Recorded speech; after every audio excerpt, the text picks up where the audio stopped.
Baik teman-teman, pada pagi hari ini alhamdulillah telah hadir di tengah-tengah kita Bang Zulfikar. Oke. Nah, penting untuk kita mengetahui tentang profil beliau ya. Itu sudah terlihat di slide. Nama beliau adalah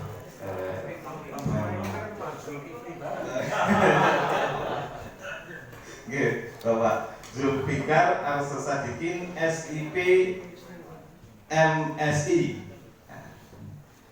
Kemudian beliau lahir di Yogyakarta tanggal 28 Oktober 1975. Masih muda ya Bang? Alamat beliau Komplek Perumahan Jabatan Anggota DPR RI Blok F Jalan DPR nomor 6 DPR 6 nomor F6 482 RT 12 RW 5 Rawajati Kecamatan Pancoran Kota Jakarta Selatan daerah khusus Ibu Kota Jakarta. Nah, itu dia bisa kita lihat bersama ya, CV beliau ya, pendidikan dimulai dari TK Dharma Wanita Tanggul Walengan Besuki Tulungagung ya, ditempuh pada tahun 1081 ya, sampai 82, selanjutnya 1982 sampai 1988 di SD Negeri Karangwaru 1 Tulungagung. Melanjutkan studi SMP beliau di SMP Negeri 1 Tulungagung. Kemudian beliau melanjutkan SMA-nya di SMA Negeri Kauman Tulungagung. Dan melanjutkan S1 di Ilmu Pemerintahan di UGM. Kemudian melanjutkan S2 pada Ilmu Politik di UI Universitas Indonesia di Jakarta. Kemudian kita melihat dari bawah teman-teman ya, pengalaman organisasi beliau sudah terbiasa di dunia perorganisasian ya, nanti kita harus curi sebanyak-banyak ilmu dari beliau ini ya. Dimulai dari Ketua Umum luar biasa OSIS SMA Negeri Kauman Tulungagung, kemudian 2004-2006 Ketua PBHMI ya, Mas Kumbara aman. Kemudian melanjutkan pengalaman organisasi di masyarakat ya. Pada 2006 sampai 2009 Ketua Masika ICMI Pusat. Kemudian Wakil Sekretaris Jenderal GM Gakari. Pada 2014 beliau menjabat di Departemen PPK Posgoro 1957. Dan pada 2021 sampai hari ini beliau aktif di Ketua Bidang Organisasi dan Pembinaan Wilayah PPK Posgoro 1967. Kemudian untuk kepartean ya, beliau memulai pada tahun 2012 ya, di orientasi fungsionaris tingkat pusat. Kemudian pada 2017 menjadi komunikator politik dan 2018 beliau menjabat sebagai orientasi fungsionaris tingkat pusat. Kemudian masih di kepartean ya, pada 2011 sampai 2014 beliau aktif di Departemen Bidang Pendidikan. Kemudian pada tahun 2015 ya, beliau ada di Wakil Sekretaris Jenderal Bidang Pendidikan dan Cendekiawan ya. Pada 2016 sampai 2017 beliau ada di Departemen Kaderisasi dan Keanggotaan Partai. 2017 sampai 2019 beliau berada di Departemen Pemenangan Pemilu Bapilu ini Panjenengan Pemilu Jawa Wilayah Timur Jawa Timur Wilayah 1. Kemudian pada tahun 2019 sampai hari ini beliau berada menjabat sebagai Ketua Bidang Organisasi DPP Partai Golkar. Kemudian selanjutnya bisa kita lihat di riwayat pekerjaan teman-teman. Pada 2007 sampai 2012 Bang Zulfikar berada di Direktur Institute for Demokrasi. Kemudian 2008 pada 2008 ada di staf sekretariat PPK Ditjen PMD Kemendagri. 2008 dan sampai 2009 beliau menjabat sebagai manajer kampanye caleg DPR RI Partai Golkar terpilih Dapil Jatim 6. 2009 sampai 2014 tenaga ahli fraksi Partai Golkar DPR RI. 2014 sampai 2019 tahun pemilu kemarin koordinator tenaga ahli fraksi Golkar DPR RI. Dan pada 2019 sampai pada hari ini beliau adalah anggota DPR RI Partai Golkar Dapil Jawa Timur 3. Oke. Alhamdulillah itu adalah profil singkat beliau dan pada hari ini sudah berkenan hadir. Sekali lagi bertemu Zulfikar. Selanjutnya paparan dan materi kita berikan waktu 30 menit ya Bang Zulfikar. Selanjutnya berikan kepada kami kesempatan untuk dialog dan tanya jawab 15 menit ya teman-teman. Yang monggo disiapkan nanti pertanyaannya. Mas Kumbara ya. Tempat dan waktu kami persilakan.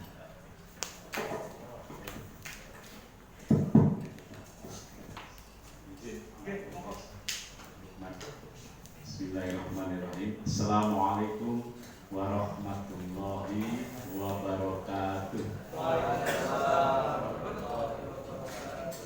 Innal hamdalillah nahmaduhu wa nasta'inuhu wa nastaghfiruh wa na'udzu billahi min syururi anfusina wa min sayyiati a'malina may yahdihillahu fala mudilla lahu wa may yudlil fala hadiya lahu.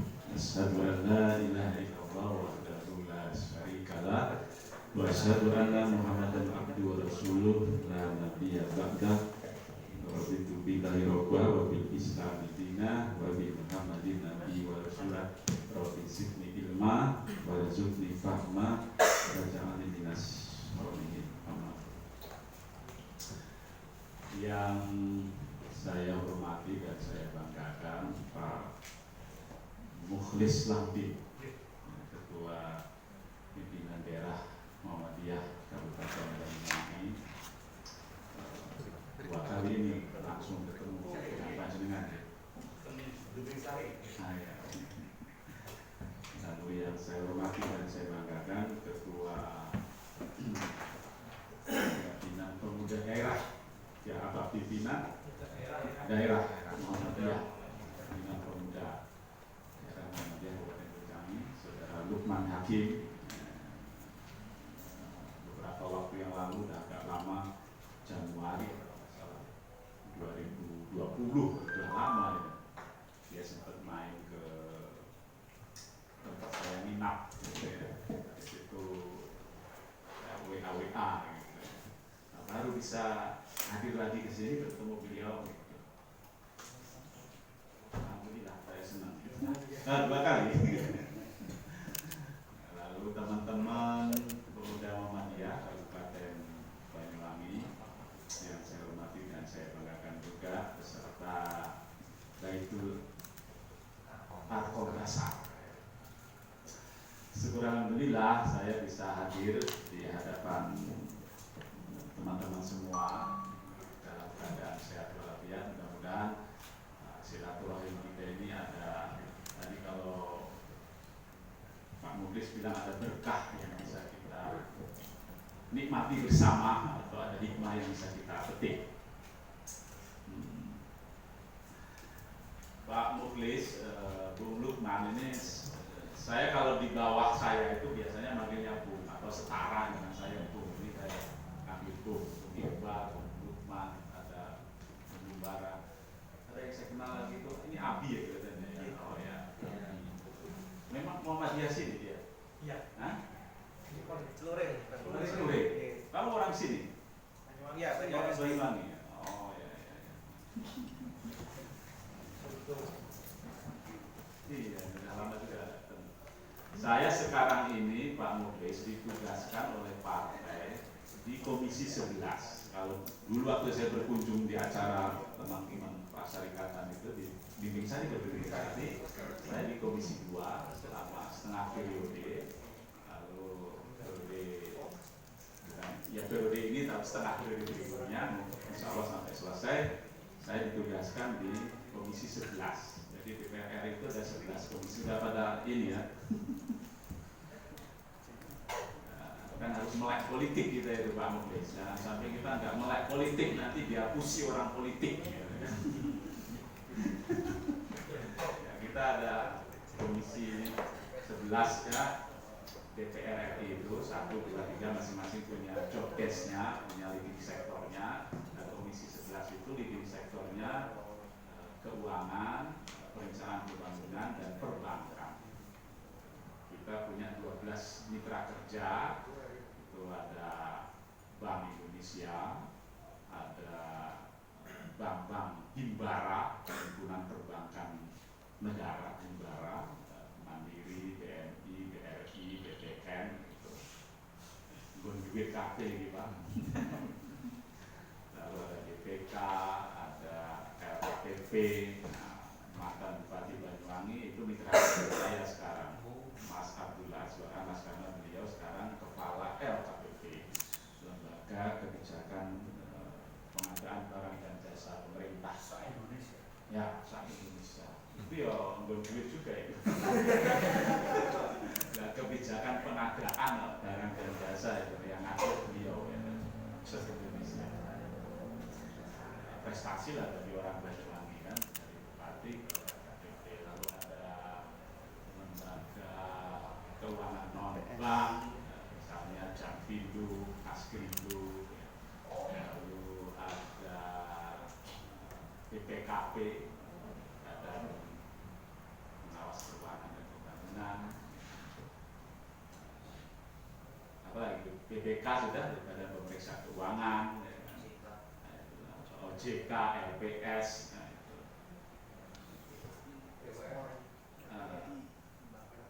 Kira-kira itu ya, saya lupa belum hafal karena baru satu masa sidang.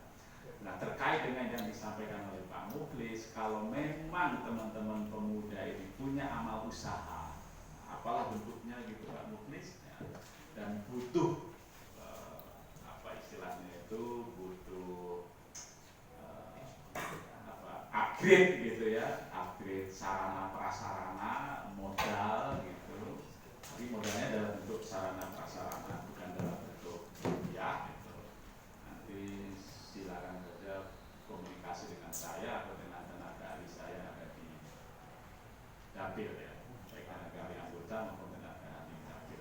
Karena mitra kerja saya di Komisi 11 itu banyak punya program yang bisa disampaikan ke masyarakat di dapil saya, Banyuwangi, Bondowoso, Situbondo, terutama dari Bank Indonesia.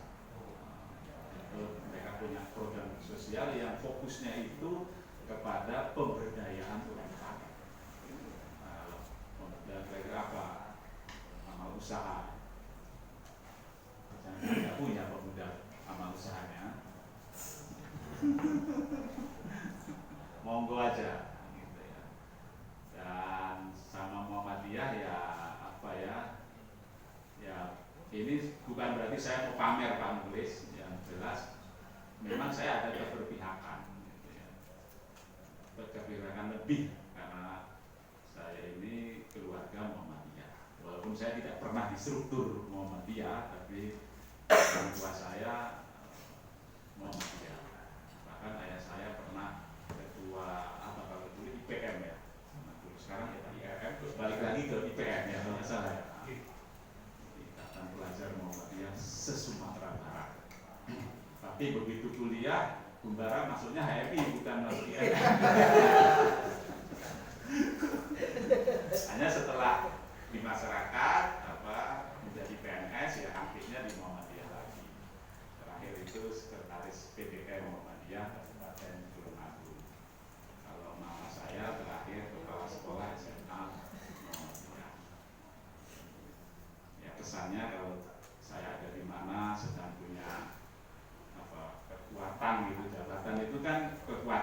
nulis ya nguri-nguri lah Muhammadiyah gitu ya, saya sebisa mungkin.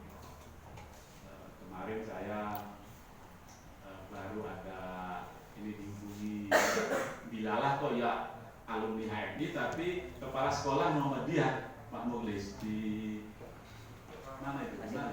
Ilham Sejak Niko itu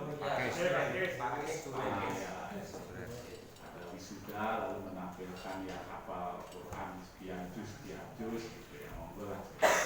Bahkan untuk tahun ajaran yang berikutnya kalau memang ada yang perlu di backup saya siap dari murid-murid itu.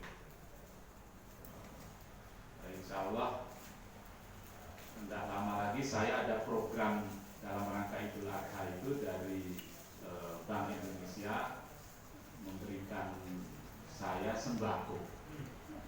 Nanti akan saya sebar ke 96 masjid Muhammadiyah. Oleh Mas Lunas saya sudah diurus. Nasrul sudah ya. Memang itu diperuntukkan bagi takmir. Sudah sama Samsul. Sudah. Oh ya. Tinggal cairnya. Jadi memang itu diperuntukkan untuk takmir bukan untuk takmir. Takmir memang. Ya, mungkin karena ya selama ini ngurus masjid ya kan perlu ada ya perhatian sedikit lah gitu. Nggak boleh diwujudkan hewan kurban, nggak boleh ditaruh tidak ke takmir, ya udahlah saya kelingannya adalah Muhammadiyah kan punya masjid banyak tuh. Dan saya percaya kalau Muhammadiyah ini lebih karena dari awal Muhammadiyah itu sudah Pak Ahmad Dahlan ya mengenalkan manajemen modern gitu, insya Allah lebih bertanggung jawab sehingga lebih mantap. Mas lihat berapa menit ini, sebelum materi Sampai jam 10.20. Jadi, oke, saya lanjut ke materi. Saya nggak bawa PowerPoint, tapi waktu di pesawat itu saya mikir apa yang mau saya sampaikan kira-kira. Nah, saya tertarik dengan temanya apa sih ini, Baitul Arqam dasar itu saya baca di proposalnya itu cerdas, mandiri, berkarakter, lalu ada kader bangsa menjadi kader bangsa materi saya. Nah, kenapa saya tertarik? Baru kali inilah menurut saya ya kan, sepengetahuan saya Pak Mukhlis, ada organisasi Muslim, organisasi Islam di Indonesia itu yang memberikan tema ke saya itu langsung menjadi kader bangsa. Jadi diksi yang digunakan itu satu, kader bangsa. Nah, itu bagi saya menarik. Siapa yang ngasih input ke Lukman ini kan? Biasanya, even di HMI biasanya itu kader umat dan bangsa. Bukan begitu, Bung Edi Saiful ini Muhammadiyah juga, ya kan? Benar ya, kamu Muhammadiyah kan? Oh bukan? Hah? Begitu bukan? Yang saya Muhammadiyah. Hah? Simpatisan apa? Senior saya. KPU, terus sekarang di Basnas, terus mau nyoba Bawaslu Provinsi, ya, saya lihat daftarnya.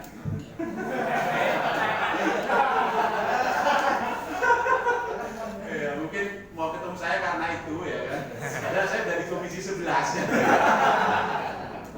Kalau Komisi 2 ya memang urusannya salah satunya pemilu dan mitra kerjanya KPU, Bawaslu, DKP. Iya kan ya, ini Faris, Abi, masih pengurus besar HMI ya kan. Diksinya itu kan selalu dua ya kan, kader umat dan bangsa. Tapi nggak tahu ini kok saya dikasihnya, padahal ini yang ngadain pemuda Muhammadiyah ini Pak Mukhlis ya kan, kader bangsa. Ini menurut saya bagus sekali. Sudah menjadi kader umat, tinggal kader bangsa yang belum. Ini saya mau cerita ya. Ke depan itu menurut saya memang harus selalu dibilang kader bangsa, walaupun itu hadir dari organisasi Islam gitu, termasuk organisasi Muhammadiyah. Ini mengapa?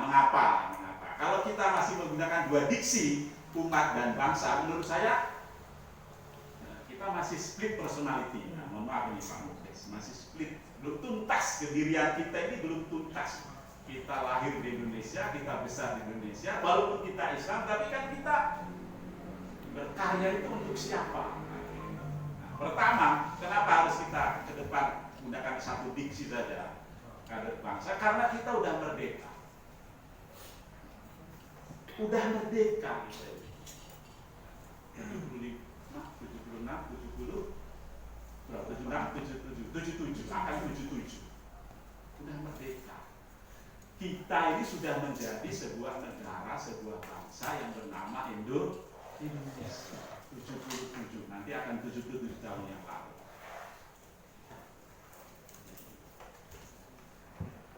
Yang kemerdekaan itu diperjuangkan, diikhtiarkan dengan pengorbanan jiwa raga, tetesan darah, keringat, air mata. Oleh siapa? Oleh siapa? Lebih atau bubaran oleh siapa? Yang notabene-nya itu oleh kita juga umat Islam. Paling banyak, paling besar. Nggak ada umat yang lain itu. Ya ada sedikit-sedikit lah gitu. Sedikit lah ada, tapi sebagian besar itu. Termasuk tokoh-tokoh Muhammadiyah. Ya kan? Muhammad Dahlan, Ki Bagus Habib Sullah. Tadi saya nengok-nengok situ. Abdul Kahar Musakir. Kalau Musakar yang sana yang pemberontak. Kahar Musakar. Tadi Abdul Kahar Musakir. Jadi bukan oleh siapa-siapa, oleh kita yang memerdekakan ini.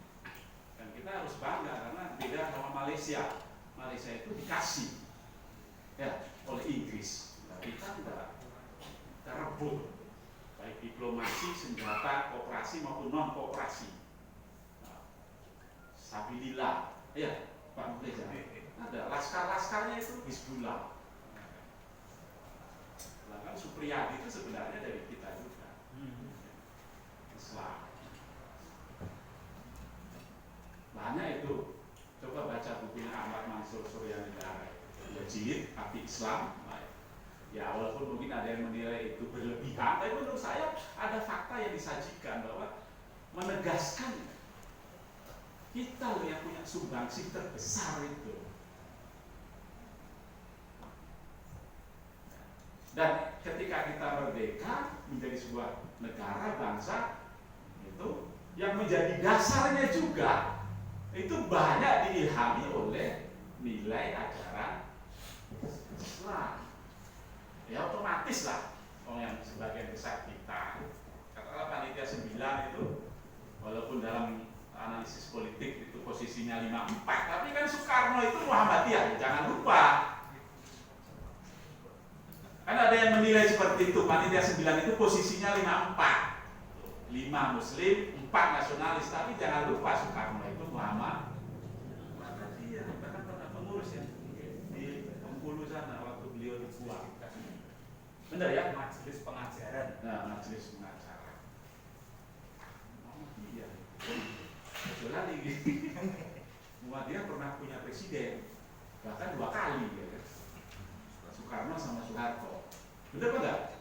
Makanya waktu zaman Soeharto nggak ribut soal 1 Syawal 10 Dzulhijjah, kan nggak ribut.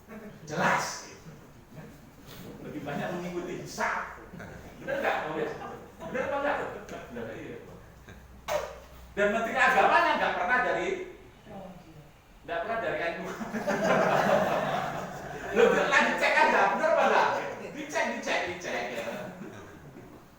Terakhir itu kan Menteri Agama Muhammad Dahlan sebelum pemilu 71. Tadi habis itu sininya ya paling enggak tentara. Tapi tentara yang kecenderungannya pemikirannya seperti nggak pernah ribut itu lah. Sekarang lah baru ribut.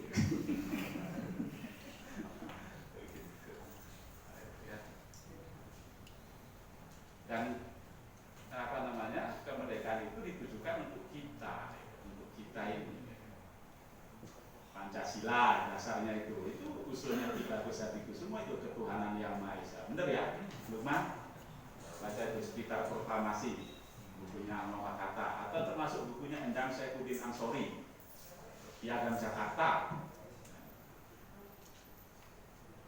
Walaupun ada 7 kata yang dihapus, tapi kan yang Maha Esanya masuk. Jadi rumusannya itu bukan rumusan Soekarno tanggal 1 Juni atau 31 Mei, siapa namanya? Muhammad Yamin atau Supomo, bukan. Tapi yang menggodok itu panitia 9 lalu Piagam Jakarta itu, ya kan? Lalu ketuhanan yang Maha Esa supaya tauhidnya nggak hilang, gitu. Itu yang usul Ki Bagus Hadikusumo waktu dipanggil sama Muhammad Hatta karena ada protes dari Indonesia Timur PPKI 18 Agustus berubah lah itu. Jadi kalau Pancasila sebagai dasar negara secara tata negara itu 18 Agustus, tapi kelahiran namanya oke lah 1 Juni, sama-sama kita terima. Ini penjelasannya dari kader Muhammadiyah yang ada di Golkar, yang sekarang dubes di mana? Di Ganon, apa siapa namanya? Mas Hajianso Yasin Tohari. Dilalah Pak Yai, Pak Yai sama Pak Muklis, Pak Yai juga nggak apa-apa lah kan. Rumah jabatan yang saya tempati itu dulu pernah ditempati Mas Hajianto. Itu rumah dinas itu. Saya kaget juga. Berarti kan ya beliau pemuda Muhammadiyah, Agus penerusnya walaupun tidak aktif di pemuda Muhammadiyah. Memang itu rumah yang pernah ditempati Mas Haji itu. Tapi ya waktu beliau masih anggota kan, beliau terakhir 2009-2014 anggotanya.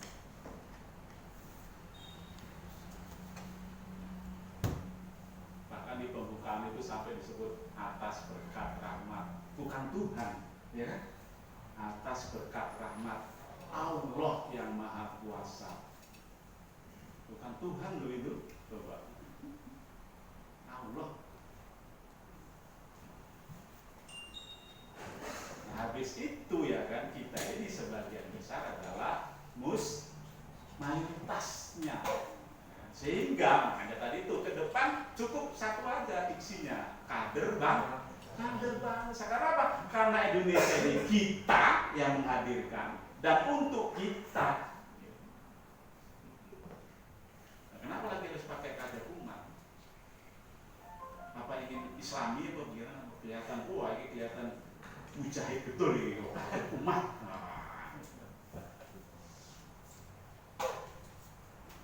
Ini kader bangsa, kader bangsa. Kalau sudah bicara bangsa, sejatinya juga bicara umat Islam. Nggak mungkin nggak bicara. Kamu sebagai besar umat Islam mau bicara siapa?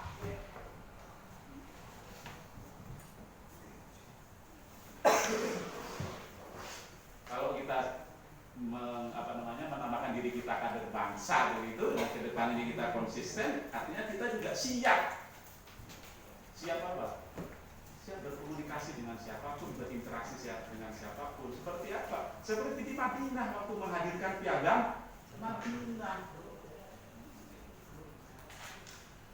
Umat Islam itu baru 15% dari 100% ya. Waktu itu sekitar 10 ribuan lah. Ini yang cerita siapa? Yang cerita adalah Ketua Umum P3 Soeharto Monoarfa. Saat apa? Saat deklarasi KIP, Koalisi Indonesia Bersatu. Jadi saya baru tahu juga itu. Padahal saya punya buku namanya Jeram-Jeram Peradaban Islam. Di situ cerita soal piagam Madinah. Tapi saya nggak ngeh kalau umat Islam di situ itu masih sedikit sebenarnya. Baru 10% dari 10 ribu. Berapa 10% dari 10 ribu itu? 1000-an. Ya 1000 ya? 1000 kan? Berapa? 10 ribu. Ya 1000. Baru 1000. Sudah mampu menghadirkan piagam Madinah yang bisa merangkul, memberi tempat hidup semua orang di situ, tidak hanya umat Islam. Yahudi ada, Majusi ada, orang melelet gitu loh, orang mentang-mentang gitu. Wah, aku sih menang, Fathul Mekah katakanlah begitu kan, piagam Madinah. wae hukumnya enggak piagam Madinah. Dan di piagam Madinah itu enggak ditulis Muhammad Rasulullah, bener nggak? Abi, bener nggak? Ada basmalahnya. Kalau perjanjian Hudaybiyah itu nggak ada apa yang terbalik, saya nggak begitu ini, nggak ada basmalahnya piagam Madinah itu. Kalau kita pembukaan atas berkat rahmat Allah ya, alinea ketiga itu nggak ada. Coba baca itu berapa pasal, 40 sedikit ya? Siap. Nah kalau memang kita sudah merdeka, yang membuat merdeka kita ya kan? Dan ini untuk kita, maka tugas kita ini tinggal mengisi. Nah kalau kata Ketua PP Muhammadiyah sebelum Pak siapa itu, Pak Haidar Nasir ya, Tim Samsudin, Darul Ahdi Wassahadah, tinggal mengisi, nggak perlu lagi ada niat mengganti. Ya, kan karena sudah selesai. HTI itu kan karena belum selesai dulu. Ikhwanul Muslimin itu karena belum merdeka. Mereka hadir itu mau keluar dari Inggris di Mesir sana. Lalu kita sudah ya, merdeka secara politik lah kan sudah. Ya. Merdeka sebenar-benarnya belum. Nah itulah maka perlu pemuda-pemuda itu untuk mengisi itu.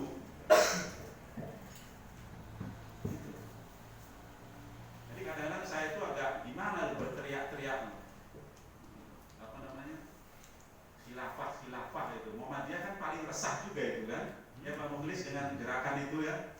Karena banyak azas-azas Muhammadiyah yang diserobot. Gara-gara takmirnya nggak serius. Ya namanya tadi bilang Pak Mukhlis itu. Ya wajar saja kalau takmirnya orang serius ngurusi orang lain masuk, orang lain masuk baru nesu-nesu ya kan.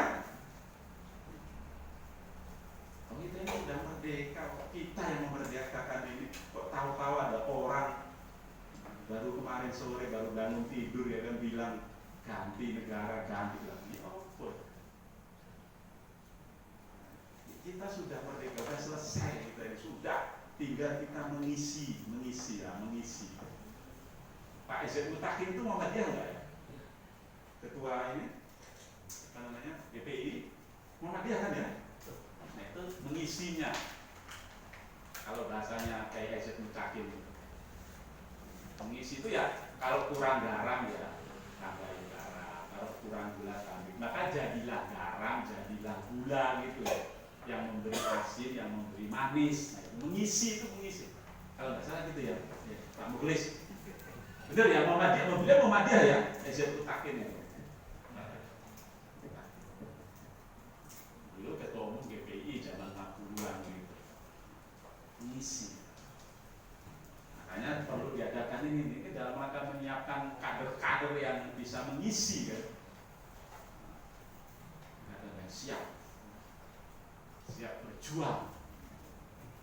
Wal takum minkum ya'muruna bil khair ya'muruna bil ma'ruf wa yanhauna 'anil munkar wa ulaika humul muflihun. Jadi yang menang itu, yang mau ya'muruna bil khair ya gitu. Kita ingin menang tapi nggak mau melakukan itu ya, mana mungkin. Padahal kita sudah disebut sebagai kuntum khairu ummah. Kita ini sudah disebut kuntum, predikatnya itu loh. Ngeri loh kita di predikatnya ini.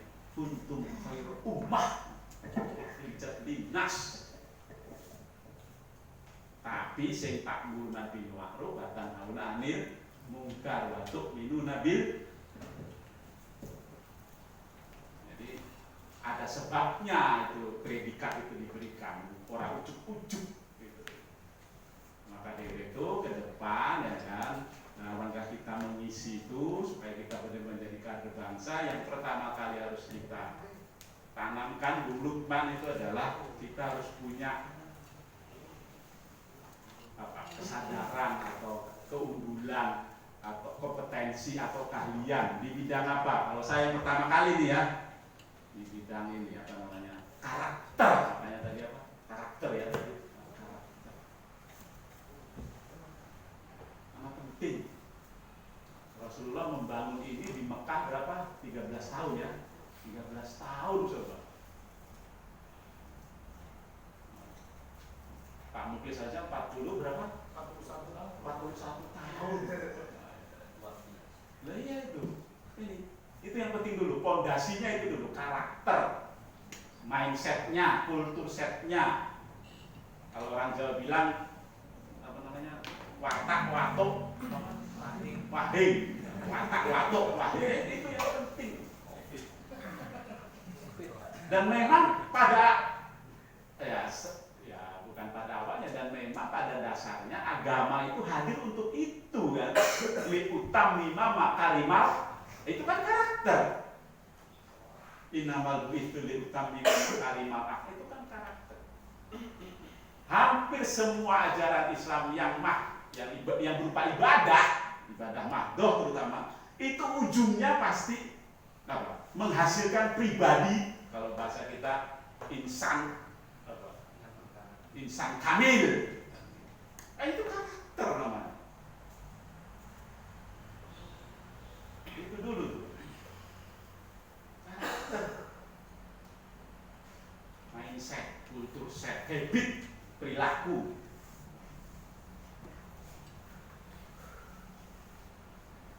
Misalnya apa? Sahadat itu kan membentuk diri kita.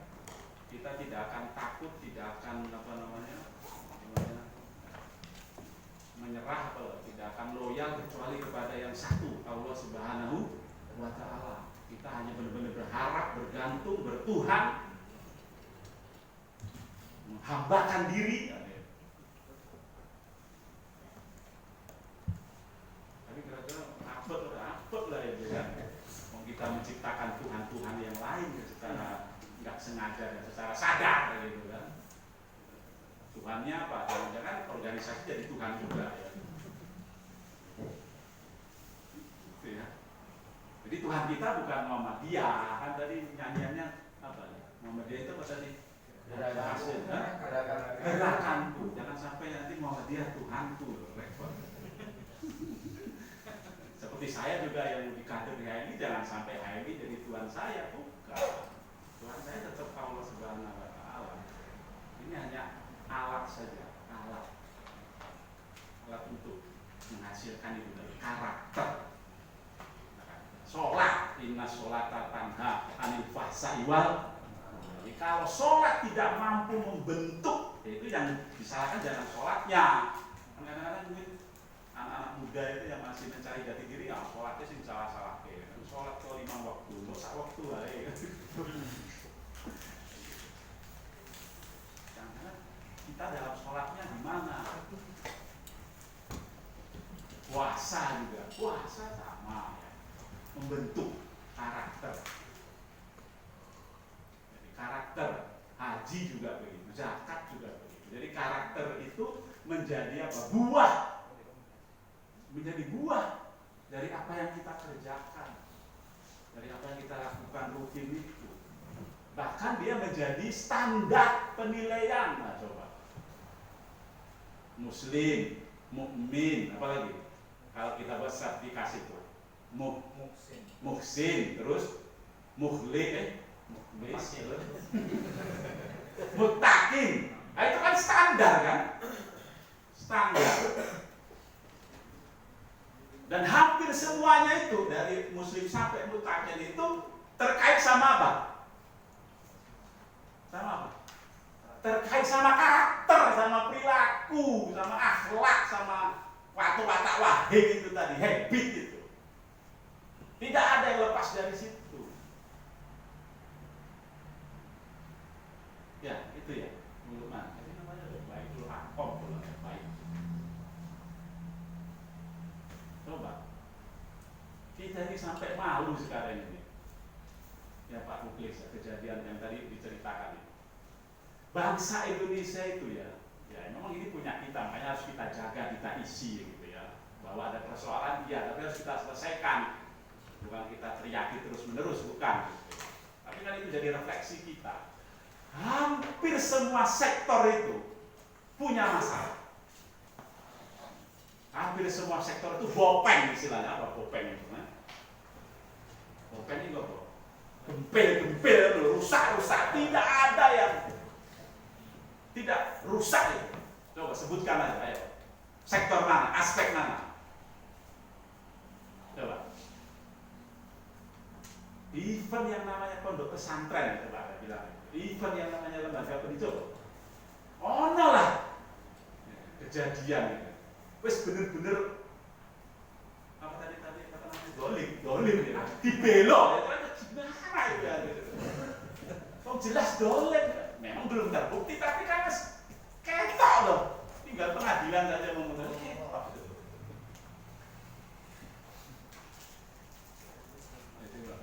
Kementerian Agama ini bukan untuk nyarah bukan, ini untuk tadi itu penegasan bahwa kita ini butuh itu yang paling pertama kali dikuatkan itu dulu. Kalau kita survei, yang paling akeh korupsi itu Kementerian Agama. Nah, coba, aja nyarake itu, mergo iki bukan itu memang betul-betul. Padahal ya Menteri Agama ini Islam, dirjen ya akeh sing Islam. Direktur ya akeh sing Islam. Pak Naib ya pasti Islam dan karuan tapi paling akeh persoalan paling korupsi lah Kementerian Agama.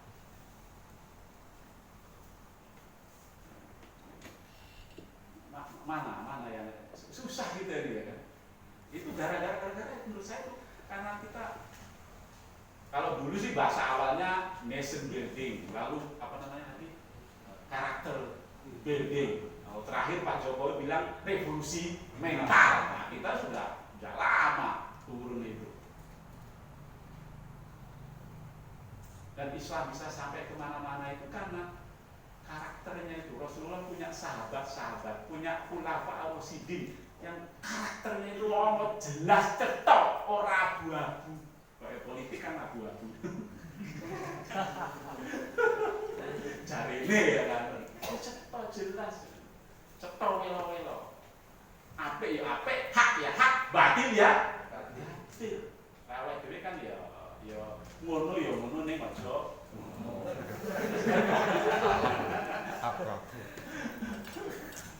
Ya boleh lah, mungkin dalam akidah harus 100%.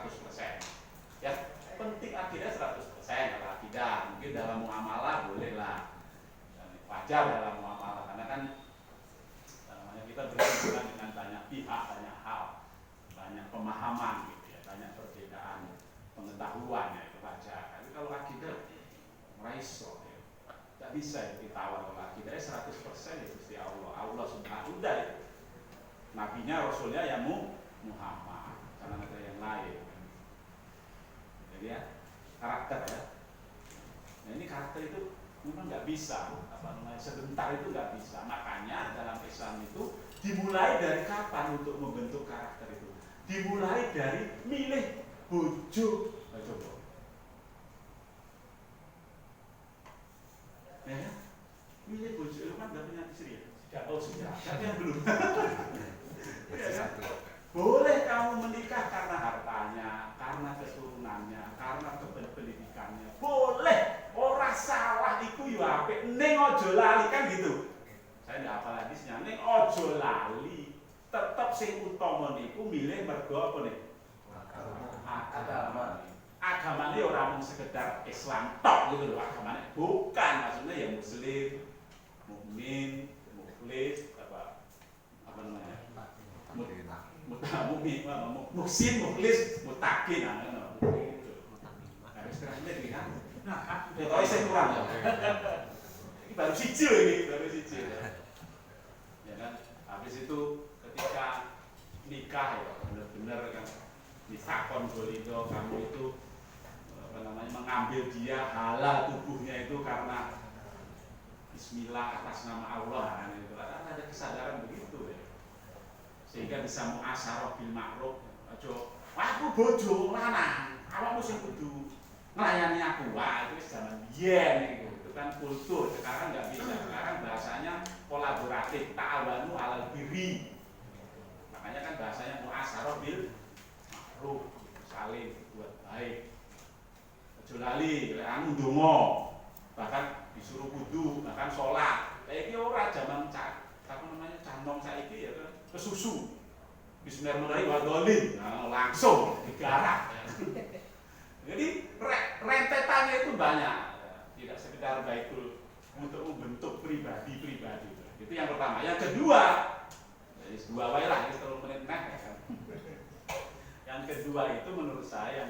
itu adalah kesadaran, kelebihan, keunggulan atau dalam hal ilmu pengetahuan dan teknologi. Selalu kompetensi di situ. Dan ini sebenarnya sesuai dengan ayat pertama yang diturunkan. Iqra. Mengapa mukjizat Rasulullah itu Al-Quran? Siapa yang bisa jawab? Mengapa? Mengapa? Siapa sih yang jawab? Mengapa? Mengapa bukan membelah lautan seperti Nabi Ibrahim? Nabi Musa.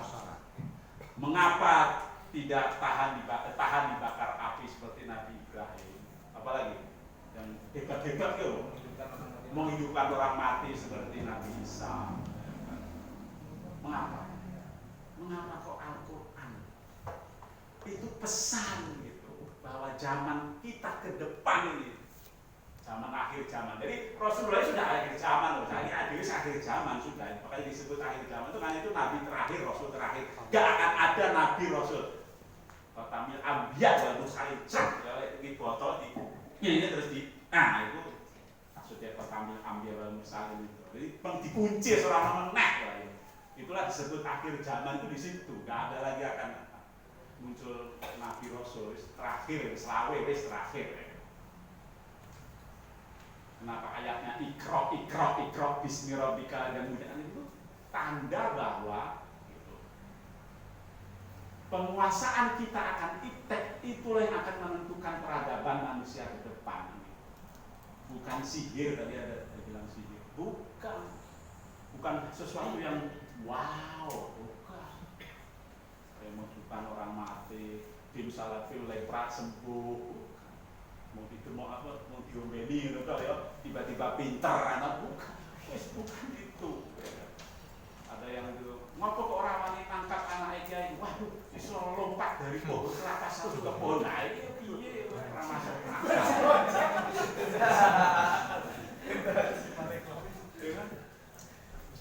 Mergo ngapa?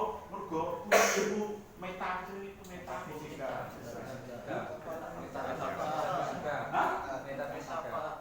Metafakta, tiba-tiba gendam. Keren ya kan? Itu. Saya nggak hafal ayatnya, wah nulis tapi kalimat Indonesia itu begini. Alam semesta ini kan luas. Kamu tidak akan bisa mengarunginya tanpa sultan kekuatan. Ya tak? Bener ya? Itu artinya kekuatan. Kekuatan itu maksudnya penguasaan akan iptek. Yarfa'illahu ladina amanu minkum waladina utul ilma. Man arada dunya fa'alai bil ilmi wa man arada akhirah fa'alai bil ilmi wa man arada huma fa'alai bil ilmi. Padahal ini ilmu subil Pak Muglejan ini. Tapi ya akom dasar ya ajar dasar. Makanya menuntut ilmu itu lebih baik daripada sholat sunnah 100 rakaat. Bener Pak Mulih? Kalau gue kebalik ya. Sing ditekuni sholat sunnah bukan mencari ilmunya. Sholat sunnah hajat lah, sholat sunnah tahajud lah, sholat sunnah apa namanya? Macam-macam sholat sunnah loh. Tapi kok tidak mampu membentuk karakter itu berarti jadi niatnya sih keliru ya. Saya sering dapat WA sholat tahajud. Ya aku bukan berarti menginikan sholat tahajud, bukan. Yang penting kan sholat wajibnya, bukan sholat tahajudnya. Bahkan sholat wajib itu kalau kita laksanakan di masjid atau berjamaah lah begitu. Sholat isyaknya berjamaah itu sama dengan separuh malam kita sholat tahajud. Kalau sholat isya jamaah, sholat subuhnya juga jamaah, kita semalam suntuk seperti sholat tahajud semalam suntuk. Saya hitung-hitung lektornya teman-teman kita yang satu titik-titik fadilah, akeh endi fadilah. Munfarid, tahajud atau jamaah. Tapi kan sih dikencengin sholat tahajud loh. Itu sholat sunnah, sholat tambahan, kok kenceng banget gitu lah. Setiap malam itu dapat WA itu tahajud, masya Allah, rasa diomong-omongnya juga lah tahajud itu kan. Ini kan sifatnya persona sama Gusti Allah ya kan. Habis itu sholat tahajud jalurnya macam-macam ya kan. Jalur sugih, jalur pangkat. Sholat tahajud itu dalam rangka makin mendekatkan diri kepada Allah. Supaya kita kuat menghadapi hidup, apalagi kalau kita sudah tadi bahasa Pak Bukles niat berjuang. Nah, gitu. Takmir itu tadi. Ini jalur di abdi khalifah. Ini kok ora sepele gitu. Ora iso sambil guyon. Wa angsaku minal ab wastakmarakum fiha, makmurkan itu pasti itu lah.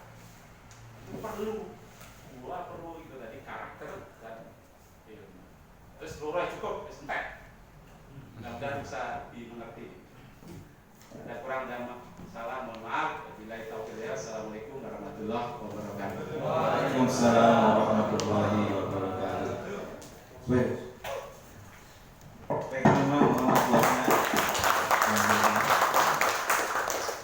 Baik, untuk mempersingkat waktu, mohon izin Bang, kita akan mengadakan diskusi ya, tanya jawab kepada teman-teman ya.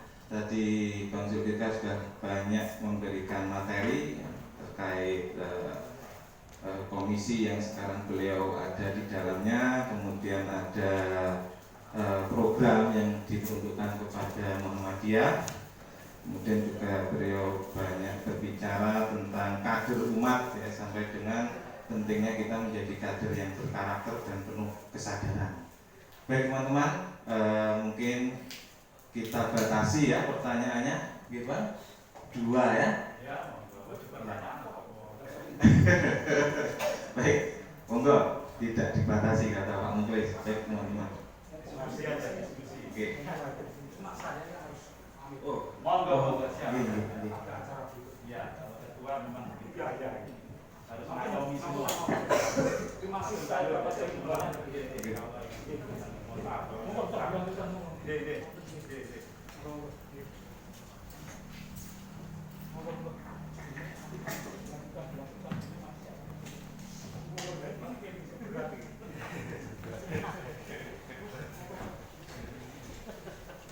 Baik, pertanyaan. Kita konsepnya nanti satu pertanyaan langsung dijawab nggih, Bang Zulfikar nggih, atau ya direspon aja apa gitu. Enggak usah Oke. pinter-pinter kok tekon. Mendebat juga enggak apa-apa. Mengcounter juga oke. Namanya diskusi ya. Oke, Mas Agung. Monggo.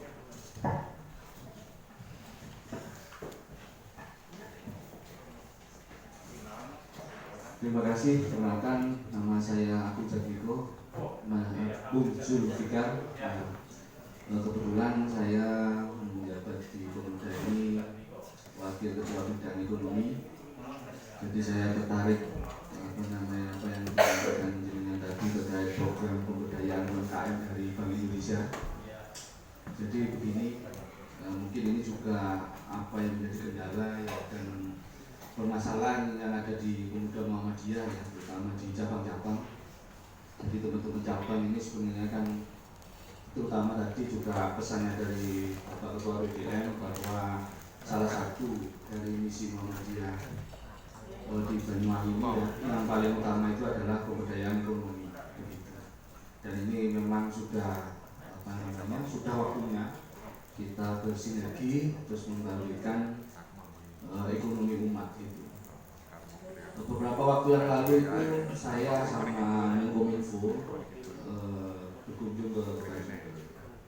Jadi di sana ada pemberdayaan gurami, kemudian magor, kemudian domba fermentasi. Dan ini menjadi menarik karena saya berharap teman-teman ini, pemuda ini kan bisa memberikan solusi ya. Kita ini kan harus bisa menjadi bagian dari solusi masyarakat ya, yang ada di lingkungan kita, bukan bagian dari masalah, itulah. Dan memang harus langsung gitu ke kehidupan real masyarakat, apa yang bisa bantu.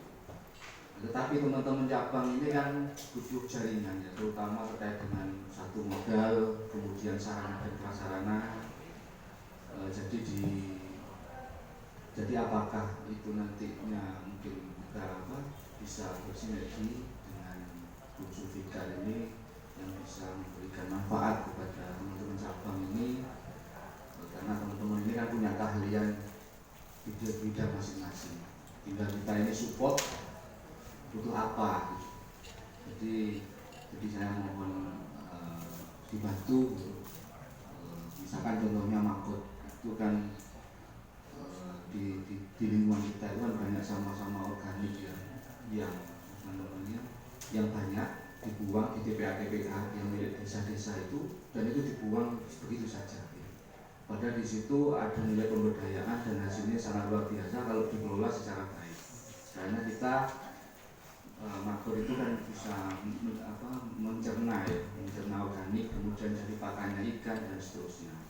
Dan itu ada mesinnya kalau tidak salah itu saya tanya sekitar 30 juta yang otomatis memilah. Nah, ini salah satu contoh bagaimana pemberdayaan. Kemudian ada teman-teman yang bergerak di bidang hidroponik dan sebagainya terkait dengan ketahanan pangan keluarga. Nah, insya Allah ini bulan depan kami mengadakan program Youth Agripreneur. Jadi saya kepingin pemuda-pemuda cabang, teman-teman yang ada di lingkungan pemuda Muhammadiyah ini bisa mempunyai ilmu itu dari baik menguasai berbagai bidang gitu ya, baik perikanan, pertanian, peternakan yang praktis langsung menjadi solusi dari lingkungan sekitarnya, dan harapannya bisa memberikan solusi dari hal semacam ini. Saya kira ini bisa sinergi dengan program yang disampaikan tadi mengenai pemberdayaan UMKM terutama dari Bank Indonesia. Demikian mungkin dari kami. Terima kasih. Assalamualaikum warahmatullahi wabarakatuh.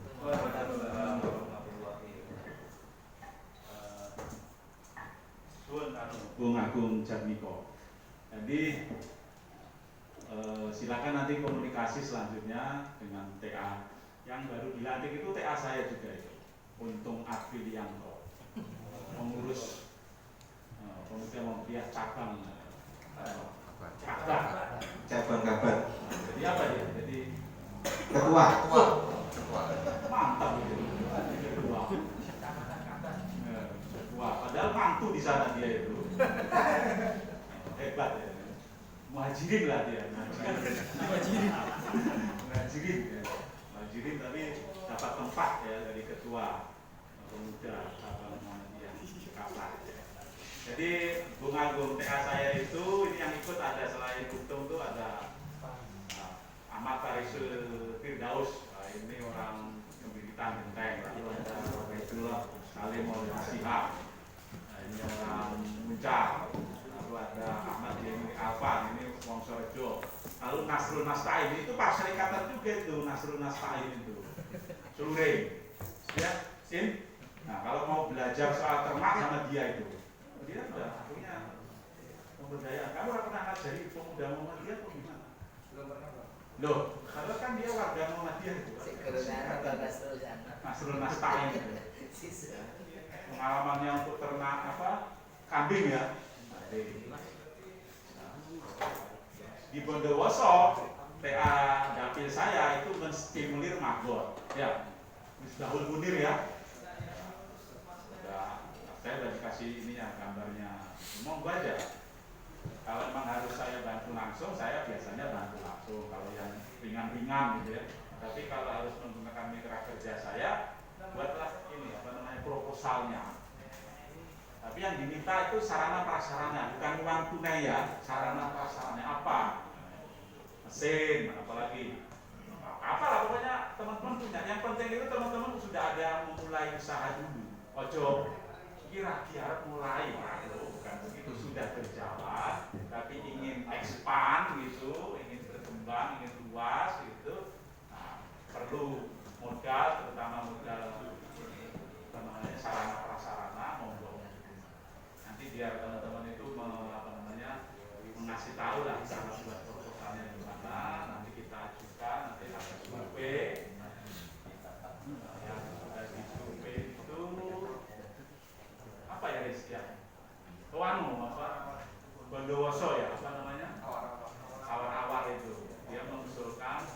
waktu itu sudah kita bantu untuk mendapatkan ternak, karena itu dari Kementan, ternaknya sapi dapat 20, terus berkembang, terus ada kotoran-kotorannya itu yang mau dimanfaatkan, mau dibuat unit pengolahan pupuk organik pupuk. Itu sudah orang BI sudah survei ke sana, kira-kira bisa nggak dibangunkan unit pengolahan pupuk organik. Monggo. Kalau yang sebelumnya sih ini pembangunan ya, MI ya. Ya dulu saya pernah bantu tapak suci, butuh apa itu matras apa gitu. Oke. Pemuda yang belum ya kelihatannya. Nah, kalau masjid musola yang dari Muhammadiyah sering sudah. Kalau memang enggak, kalau karena memang dari program biasanya lama ya saya sedikit lah kalau dari saya. Kalau dari Mitra Kerja kan bisa. Monggo Bung Agung apa? Monggo. Bahkan kalau untuk upskill ada juga apa misalnya coding misalnya upskill untuk pelatihan meningkatkan keahlian kita misalnya. Sekarang ini kan banyak dibutuhkan yang pinter program, kayak program itu loh, aplikasi, startup gitu. Nanti dari Himbara itu bisa memfasilitasi pelatihannya. Ya mungkin ya kursus singkat sehari, gitu. Monggo dimanfaatkan aja. Saya siap. Saya melakukan ini itu hanya dua orientasi saya. Satu, ben saya iso cerita lek wakil rakyat iki ono gunane. Ya to Bung Tommy, ono gunane ngono lho.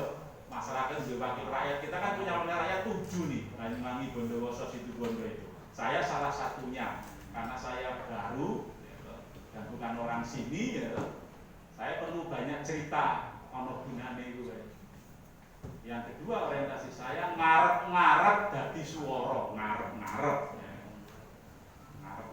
Ora ya ora apa-apa, dadi meneh kan. Kan isone mau ngarep ya kan. Ya banyak membantu, banyak menunjukkan kinerja, harapannya bisa membuahkan suara harapannya. Kalau enggak ya gimana kan enggak bisa kita paksa. La ikro hakifin ya sama juga iki ora iso maksa kowe kudu milih aku. Termasuk tuku langsung. Nah, pemuda-pemuda dia harus bisa menebarkan yang begitu tuh. Milih itu jangan karena hari-hari dikasih duit dan kira-kira iso apa? Ora iso angel. Tapi ya itulah perjuangannya. Monggo Bung Agung. Ya, silakan aja mau ke saya.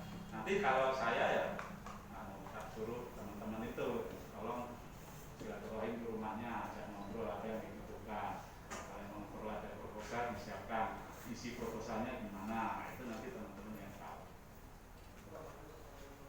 Ini ada staf saya ini Angga yang mengkolek, Angga Pratama dialah yang menemui mitra kerja.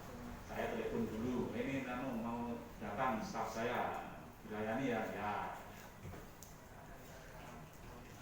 Mitra kerja itu ini memang benar-benar ono kegiatannya itu dan sudah berjalan. Kalau emang bagus mereka juga senang. Insya Allah dibantu. Ya dimanfaatkan aja. Akses itu dimanfaatkan. Tapi kitanya yang harus temenan. Gitu. Ya. Oke. Dah. Ada lagi Bung? Mas Agung, ada yang tanggapi? Oke. Cukup. Proposalnya.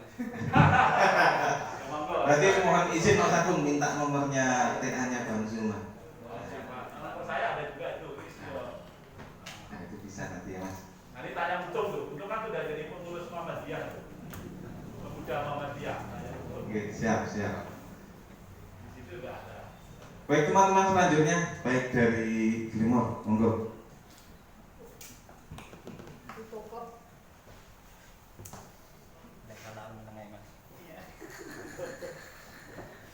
Oke, sebelumnya Assalamualaikum warahmatullahi wabarakatuh.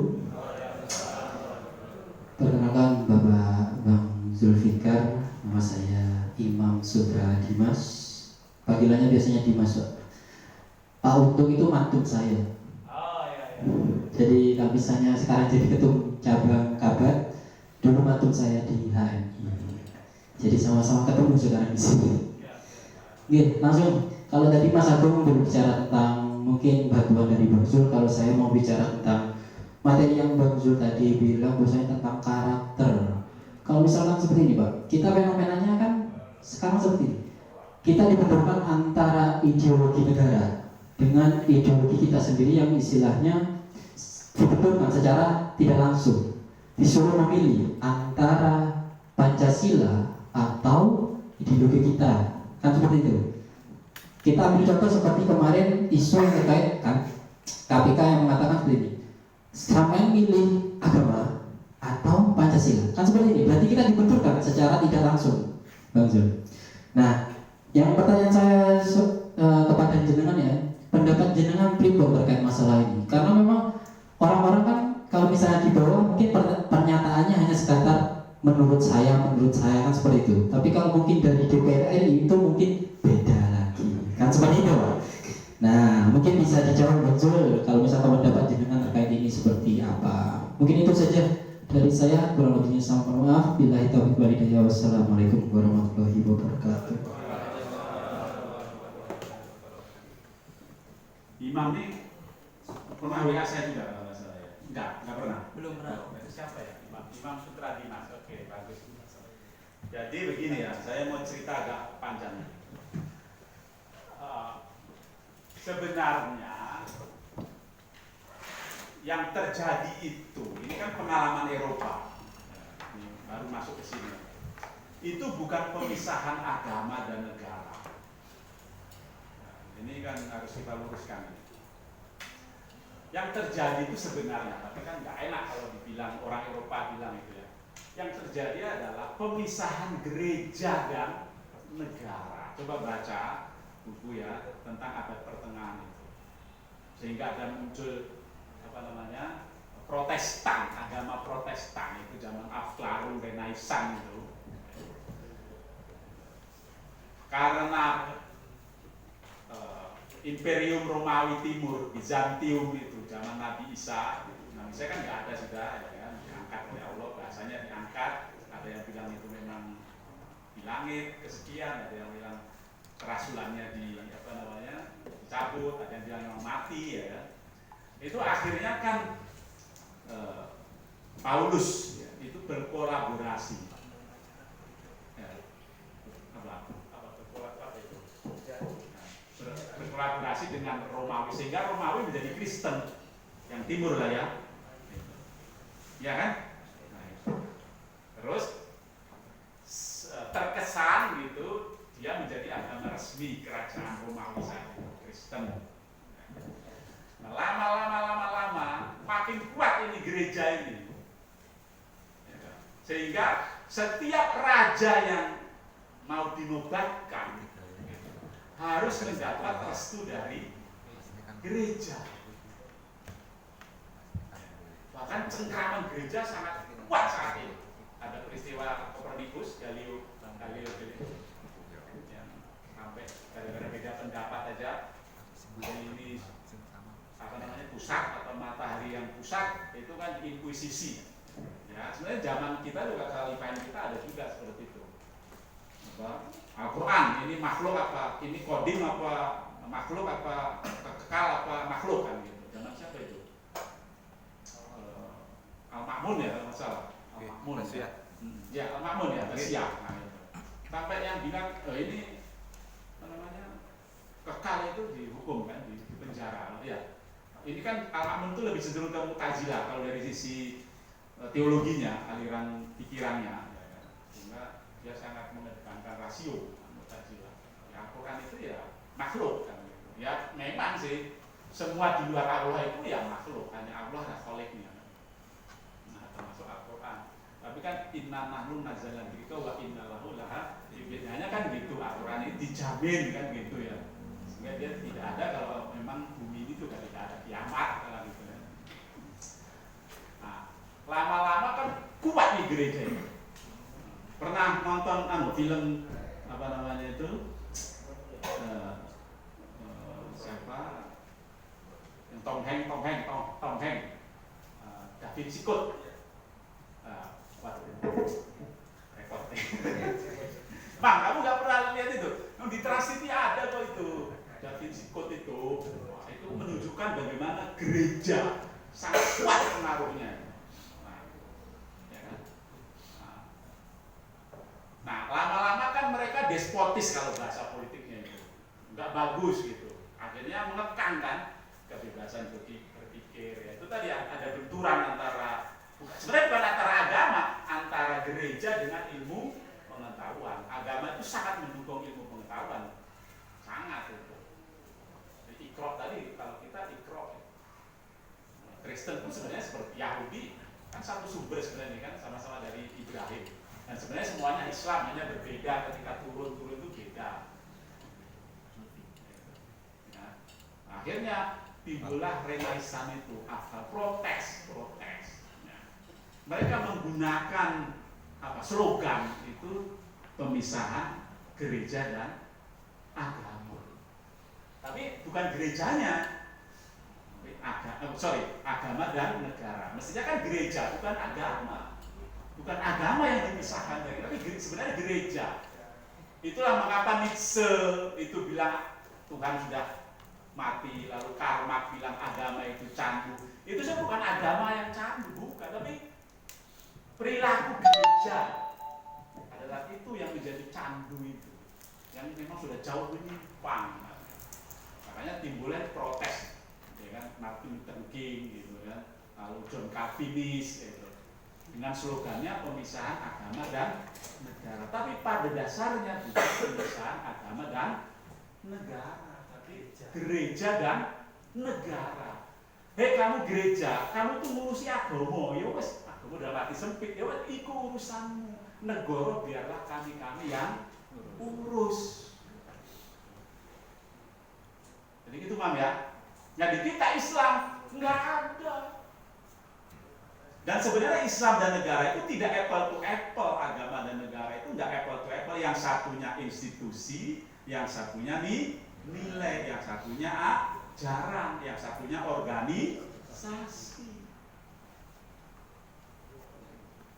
Jadi di kita ini zaman dulu ada kita persoalan itu, nggak ada. Itu kan persoalan Eropa, persoalan Kristen sebenarnya, nggak ada. Di kita itu agama dalam penegakan syariah dan daulah, perlu ada daulah untuk syariah itu kan, sudah berkembang itu, makanya dulu namanya kedaulatan Islam. Sebenarnya imperium juga, gitu. Waktu itu kan belum mengenal negara bangsa, nation state, kita kan belum mengenal. Yang ada kan wilayah-wilayah semakin luas, semakin dikuasai, ya semakin kemana-mana kan gitu. Itu justru Islam menjadi sumber ajaran, menjadi sumber moral, menjadi nilai yang justru ingin dijadikan pedoman acuan. Jadi nggak ada kita itu. Nah, di Indonesia juga sama begitu. Islam itu menjadi spirit kita dalam bernegara. Lalu saya sudah bilang, ya kan? Nah, jadi kita ini terlalu cepat mengadop, padahal itu bukan isu kita itu bukan isu kita. Nah, pertanyaan di kita adalah apakah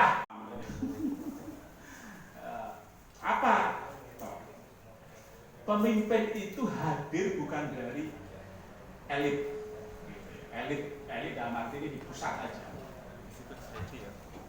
ikuti wae dari situ-situ saja. Tapi terpilihnya Jokowi itu membuat arah politik kita bahwa pemimpin itu juga bisa hadir dari bawah. Dan menurut saya itu yang lebih pas gitu. Dari bawah, bukan dari situ-situ aja. Wes dari situ-situ, dari keluarga-keluarga itu aja gitu. Habis itu dari orang-orang kaya di situ saja ya kan. Nah, kapan kita kan?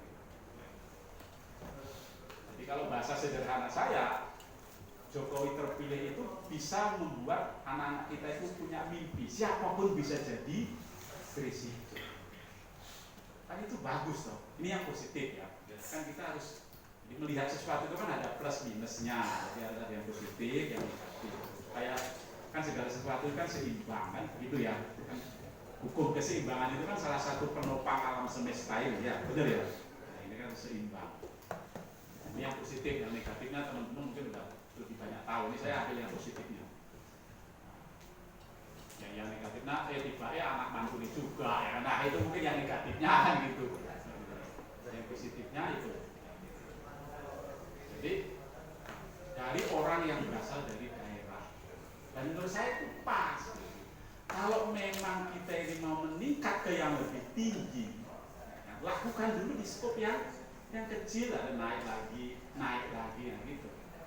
Punya prestasi dulu dari bawah, kan pas loh. Bottom up gitu ya. Ya dulu Lukman kan dulu dari mana? Dari cabang dulu ya. Di situ dari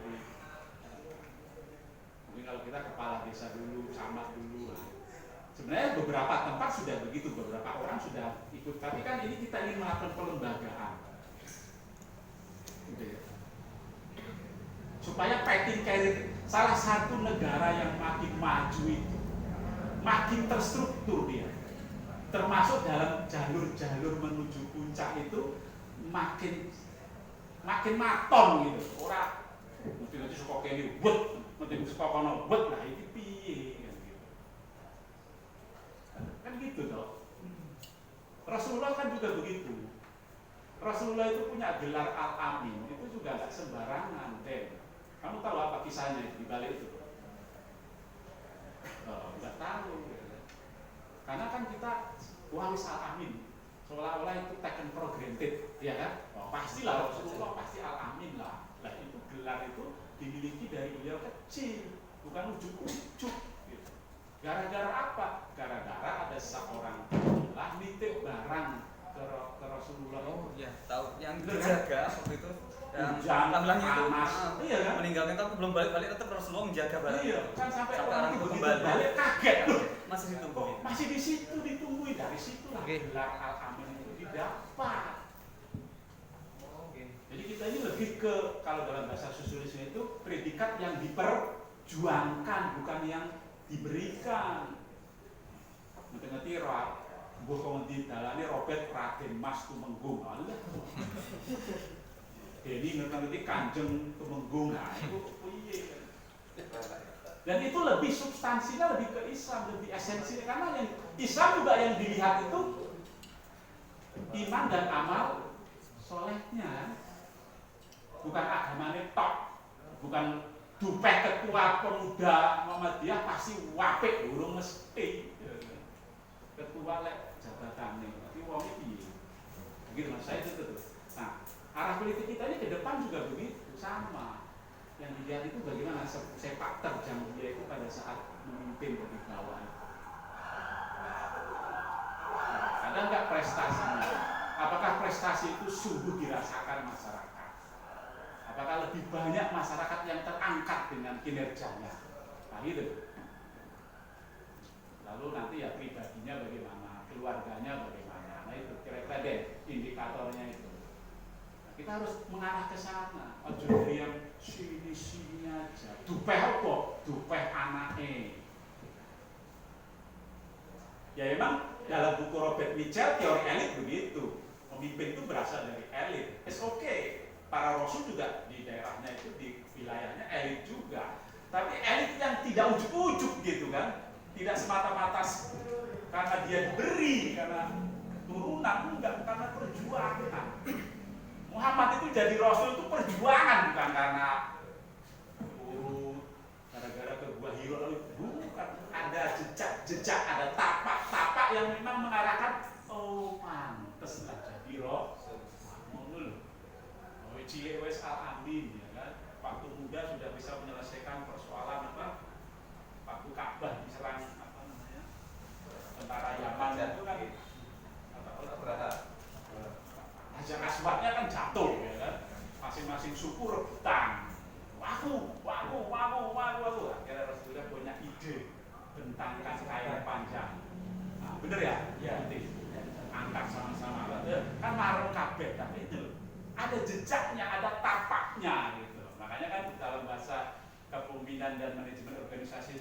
rekam jejake piye. Bahasa Inggrisnya Boris, rekam jejak itu. Track record.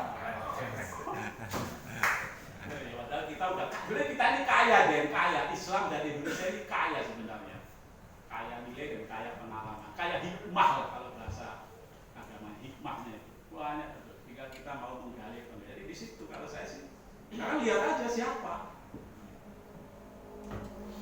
Dan rakyat kita ini sudah pandai memilih, sudah pandai, sudah berkali-kali pilihan langsung sejak 2004, 2009, 2014, 2019, ke depan 2024. Yang perlu kita lakukan adalah agar kita ini makin kontestatif. Tahu makin kontestatif itu. Kompetitifnya oke. Artinya itu yang ditawarkan itu berorientasi kebijakan begitu, bukan orientasinya ideologis. Itu yang ditawarkan itu. Selain memang rekam jejaknya, prestasinya, lalu tawaran dia apa? Apa alternatif program yang dia munculkan untuk Indonesia makin sejahtera, makin adil, makin makmur kan itu. Itu. Karena kan kita sudah selesai dengan ideologi itu, kan kita sudah selesai dengan nilai-nilai yang fundamental itu sudah tuntas, sudah disepakati, makanya disebut darul adil wal syahadah itu sudah. Tinggal kita cari figurnya kan ya Den ya, dengan indikator yang tadi saya bilang itu, dan dengan kontestasi yang semakin menampilkan wajah itu. Ini kan hanya kontestasi, bukan apa-apa gitu. Kalau zaman dulu perebutan kekuasaan itu dengan senjata, dengan menumpahkan darah kan begitu. Sekarang enggak, dengan dipilih. Nah kalau dipilih itu ya berarti kan lebih bagus dong perilakunya. Jangan menggunakan kekerasan, jangan menggunakan fitnah, jangan menggunakan gitu. Nanti kalau sudah bertanding ya sudah bisa bersanding. Seperti yang dilakukan oleh Pak Jokowi itu loh. Ya kan? Pak Prabowo jadi menterinya, Sandi jadi menterinya. Kalau dalam kacamata barat, politik barat, memang bingung orang sana itu menjelaskan. Kalah kok loh. Tapi dalam kacamata Indonesia ternyata bisa gitu. Dan demokrasi itu ada yang universal, tapi ada juga yang partikular. Gitu. Sama juga dengan ajaran Islam ketika diterapkan itu dalam pelaksanaannya bisa berbeda sebab yang dihadapi berbeda. Kan ada Qadim, Qaujadid antara Iran sama Irak sudah berbeda, antara Arab Saudi, Mekah, Madinah dan sekitarnya saja sudah berbeda. Mekah, Madinah itu kota suci, ya, karena kota suci ya orang iso, tapi di Riyadhnya, di Jedahnya, bahkan MBS sekarang sudah bisa perempuan nggak perlu pakai hijab, kayak gitu kan? Itu menunjukkan bahwa ketika dipahami dan diterapkan itu bisa berbeda, bisa berkembang. Jadi kita juga begitu. Jadi yang dilihat itu jangan itunya. Termasuk saya berani mengatakan deh ya, jadi untuk teman-teman ya, tidak ada kaitannya memilih pemimpin itu dengan akidah. Nggak ada. Kalau saya sih berani begitu. Bahwa ada orang memilih karena seiman sah, karena seagama sah. Tapi tidak boleh mengatakan jangan pilih yang tidak seiman. Itu nggak bisa. Itu nggak bisa. Gitu. Kalau jadi mungkin protes menanggapi yang biar lebih tadi yang disampaikan itu bahwasanya kita memilih pemimpin bahwa mana boleh yang tidak seiman misalkan seakidah Boleh tidak seakidah. Kemudian saya terbersih gambaran apabila seorang pemimpin nanti yang memimpin adalah seorang yang tidak seakidah, bagaimana cara pemimpin tersebut mengetahui akidah dari kita? Karena beliaunya sendiri tidak menjalankan itu. Nah, udah banyak buktinya. Barack Obama itu tahu dia cara memperlakukan umat Islam di Amerika Serikat. Nah, Lalu kita katakan umat Islam Islam di sana karena milih Barack Obama dan milih Donald Trump berdosa? Berdosa? Nah, ayo berani katakan mereka berdosa. Ini ada umat Islam loh di Amerika Serikat. Kita akan membayangkan kita ini mayoritas Muslim, kita nggak pernah empati gitu ya. Bagaimana warga Muslim kita yang ada di NTT, bagaimana warga Muslim kita yang ada di Papua, bagaimana warga Muslim kita yang ada di Ambon. PKS saja yang mengklaim dirinya partai Islam, pengurusnya banyak yang Kristen, banyak yang Hindu, ketika di Bali, ketika di NTT. Makanya saya bilang, jadilah kader bangsa itu di situ. Tanggunglah dosanya, berani kamu menanggung dosanya itu. Ayo, kalau itu terkait dengan akidah. Ayo.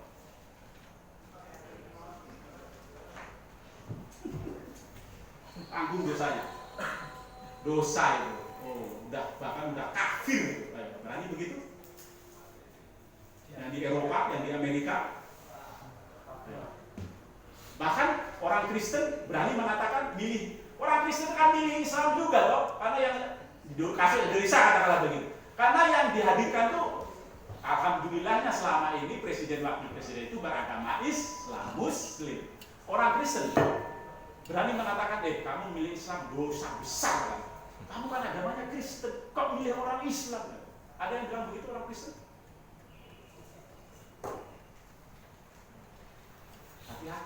Hati-hati mam.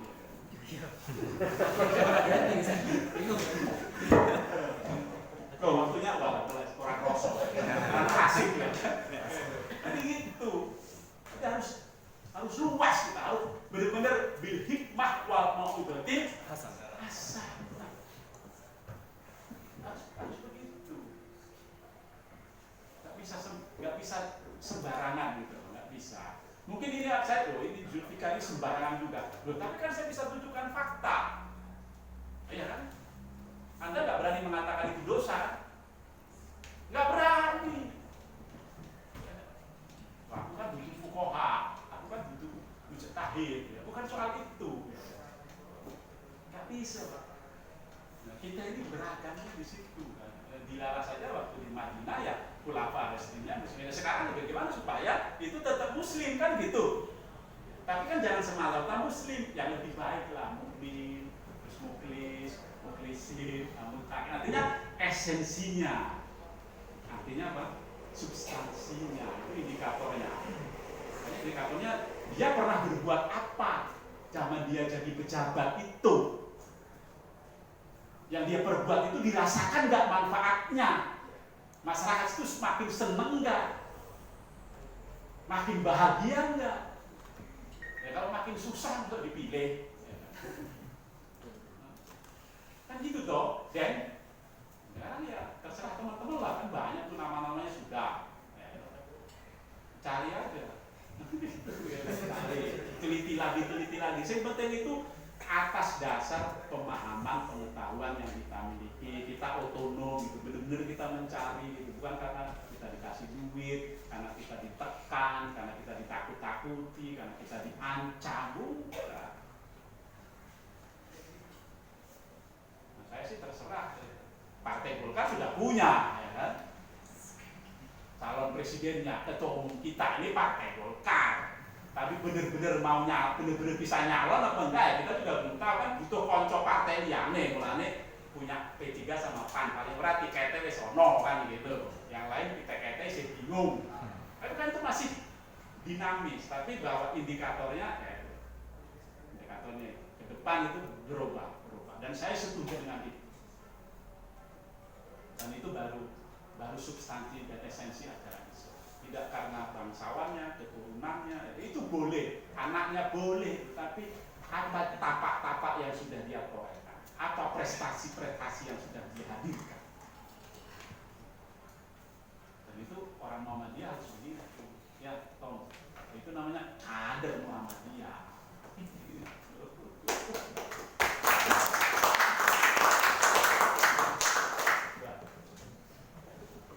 Terima kasih paparannya, Tom Zulfikar, banyak sekali yang bisa kita pelajari dari beliau. sebagai penutup mungkin testimoni dari Pak Ketum. Baik, kita break sejenak azan.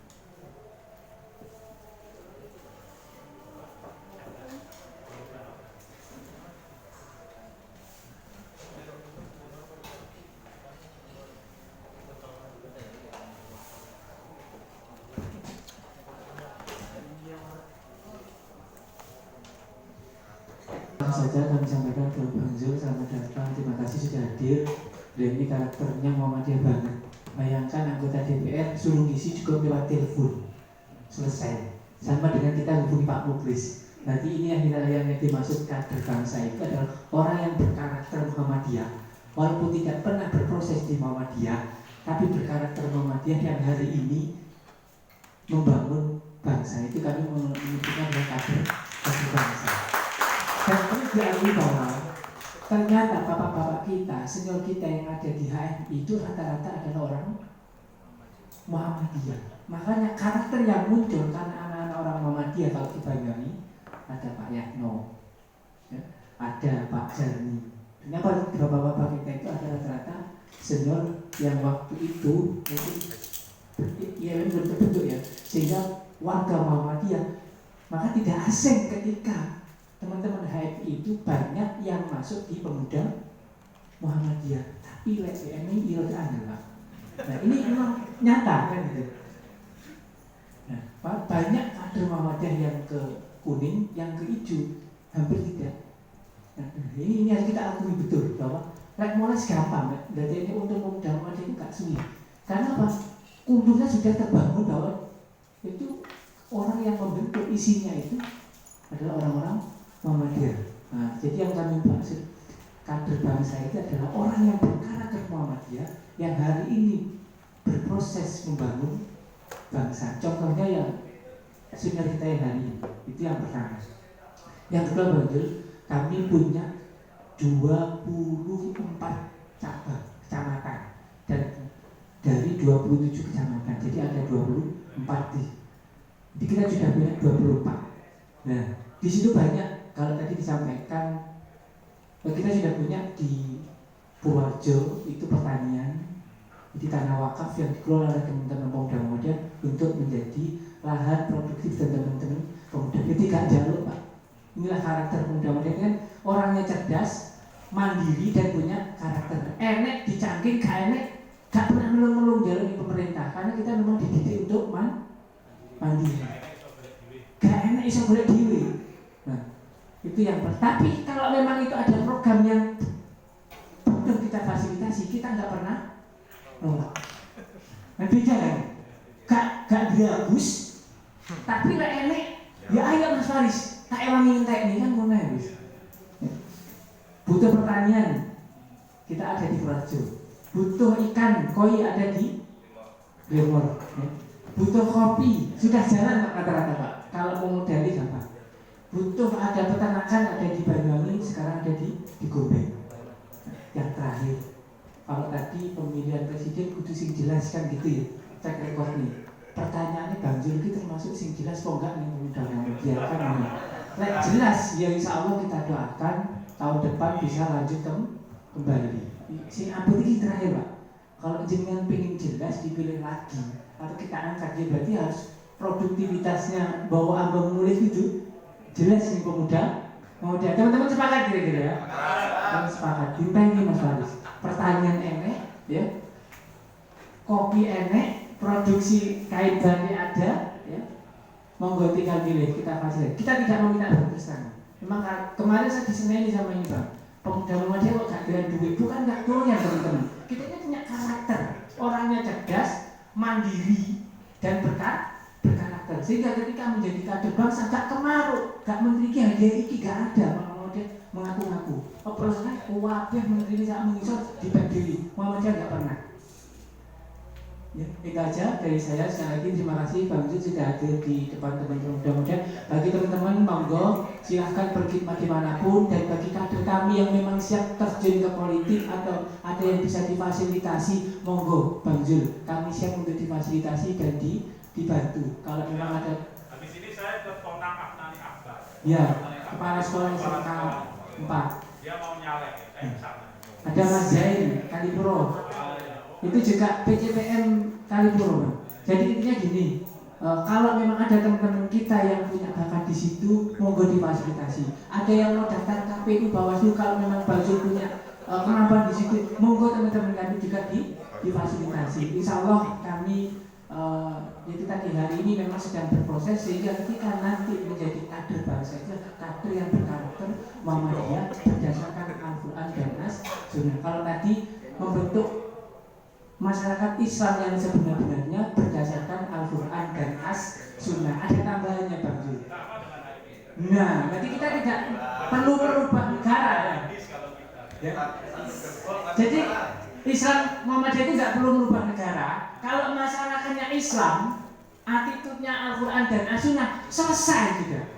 Ya. Karena yang membentuk negara ini adalah katakanlah orang Muhammadiyah. Jadi kalau Muhammadiyah kan jelas membentuk masyarakat Islam yang sebenarnya. Kalau masyarakatnya Islam, ya, karakternya Islam, jadi kita nggak perlu merubah negara ini menjadi negara Islam. Masyarakatnya jadi kita Islamkan. Karakternya, attitude-nya, ibadahnya, maka dengan sendirinya Islam itu akan menjadi kehidupan yang ada di negara tercinta ini tanpa harus merubah. Itu aja, terima kasih sekali lagi, selamat datang. Mudah-mudahan kehadiran masih di sini bisa mendapatkan pencerahan bagi teman-teman yang bagus, monggo jenengan ambil, yang tidak perlu teman-teman. Terima kasih, monggo lanjut. Baik,